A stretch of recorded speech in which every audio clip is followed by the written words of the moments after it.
excitement around the Zimbabwe elections, and we know that the polls do open up tomorrow at 0700 hours, and this is heavily contested. It's a race between Emerson Mnangwa from the ZANU PF and Chamisa from the Citizens Coalition for Change. Nelson Chamisa, I beg your pardon. And the battle lines clearly have been drawn as we get closer and closer. Citizens, I'm sure, still trying to make their decisions, but how would you say the mood has been so far, especially now that we have, less than 24 hours to go? Well, thank you, and good morning to all of you and their Diamond TV. Well, first of all, officially last night at 12 midnight, campaigning ended. So anyone who campaigns any time after 12 midnight is actually breaking the electoral law. Yesterday, the leader of the opposition, Nelson Chamisa, held what we call a star rally here in Harare, just in fact a couple of about a kilometer away from me.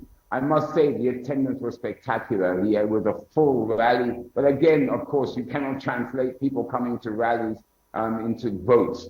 However, I will say the mood is incredibly upbeat. Zimbabweans, I believe, are anticipating this election. They really are looking forward to it, not just in urban areas, but also all through the country in rural areas. I think one of the major issues that is important, not just here in Zimbabwe, but all around Africa, is the concept of a democratic vote, free and fair voting, being able to go to the polls and being able to cast your vote for the candidate of your choice, particularly in an environment that Zimbabwe is in now of peace and security. We've had incredible peace. If you compare it to previous elections, even just going to the recent one in 2018, you can see that there's a peaceful environment across the country. There aren't any issues. But that could be it's a bit of a concern, because even in previous elections, before and during the election, it was peaceful. The issue comes in after the election when violence erupted. But to really answer your question in one word, upbeat, looking forward to it. Now, the mention of violence there, when we double back, can we say, how would you describe, the playing field? Has it been free and fair? And what's your take on violence, if any? Well, I have been able to, over the last few days, in fact, right here on Diamond TV, spoken to a lot of the presidential candidates. We've been speaking to them. And every one of them, with the exception of Triple C, have said that they've been able to reach their supporters. They've been allowed to issue rallies. In fact, the police statistics state that ZANU PF, the ruling party, had just over 1,500 rallies disallowed by the police, whereas the Triple C only had around 700. So according to statistics, there is no unfairness, if I can call it that, in terms of rallies. So most opposition parties, most presidential candidates said they've had no problem accessing their supporters, sending their message to the electorate, their value proposition, so to speak. They haven't had an issue. Triple C have complained. They've said that some of the rallies, the opposition supporters have blocked the roads and they haven't been allowed to get there. However, they seem to be very isolated instances. So compared to previous elections, I have no doubt that in terms of campaigning, it hasn't been restricted at all. Violence, that is one of the things that is a big issue. Now, prior to the elections, about a month and a half or so ago, all political parties signed what they call a peace pledge. Because it isn't just about the violence on the day, it's also about what political leaders say. Because, of course, political leaders, when they talk, can incite their supporters to violence. So it's also the words being used when they go to rallies, words that were used typically in the election, down with the other party, let's kick them out, these sort of words. And that has been absent in this election. I think candidates and parties have focused on their messaging rather than inciting supporters. So really, there's not a single Zimbabwean, whether the opposition or a supporter of the ruling party, that wants violence. Because the message is clear. After the election, the day after the election, we'll be living next to each other. We'll be brothers and sisters. We'll be relatives. We'll be friends. There's no point destroying the nation just because of a vote. And I think people are anticipating that. We need to go and vote freely and fairly. And afterwards, we need to continue building the nation of Zimbabwe. That's the ideal situation, Andy, and I believe that a lot of the Zimbabweans are most certainly for that idea. But there's also the other aspect of it, and this is the people that are politically aligned.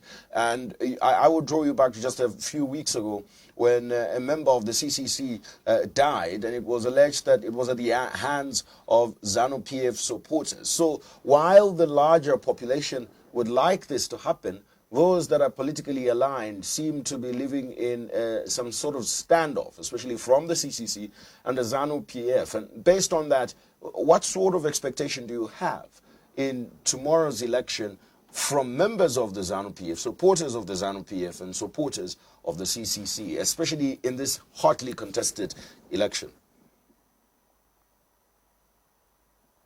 Look, in every election, every party, there's always what we can call zealots, that small minority that won't listen to anyone. They believe their ideas are correct. They believe that they are going to win, and they have won. It's a small minority. Yes, those are the zealots. Those are the ones that really do hit the street and incite violence. The majority of supporters of both parties are just normal Zimbabweans. They just want to go and they want to support the party of their choice and vote. But it isn't really polling day is the issue. On polling day, normally, in all elections, that goes very peacefully. And in this case, as I said, the Zimbabwe Electoral Commission has already sent out all the poll observers, all the poll agents, all the observers are on the ground. So technically, by mid-afternoon today, everything should be in place.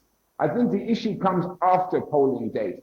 And when the issue is really around supporters believing that they've won and possibly the vote has been unfairly taken away from them. Unfortunately, these comments being made, whether it be by ZANU-PF or by the opposition, they need proof.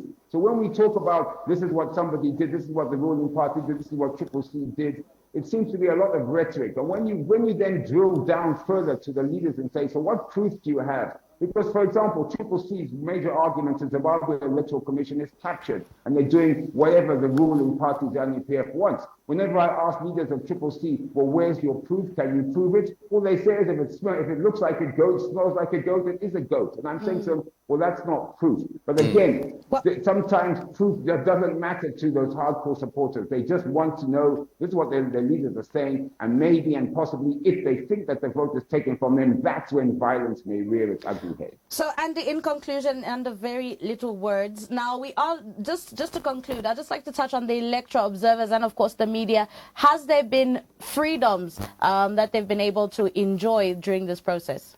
In very few words, Andy, please. Oh, very much so. Yeah, very much so. Observers have been able to go to any part of the country without any problems. In fact, yesterday I met the heads of the AU, SADC, and the Commonwealth observers actually at State House. I interviewed the president last night.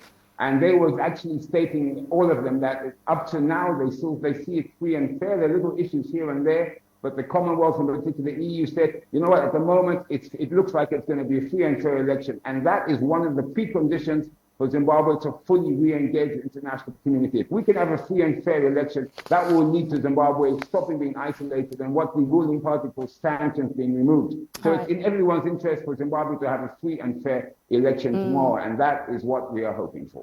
Andy from Zimbabwe, thank you so much there for giving us the updates as to what has been transpiring thus far. But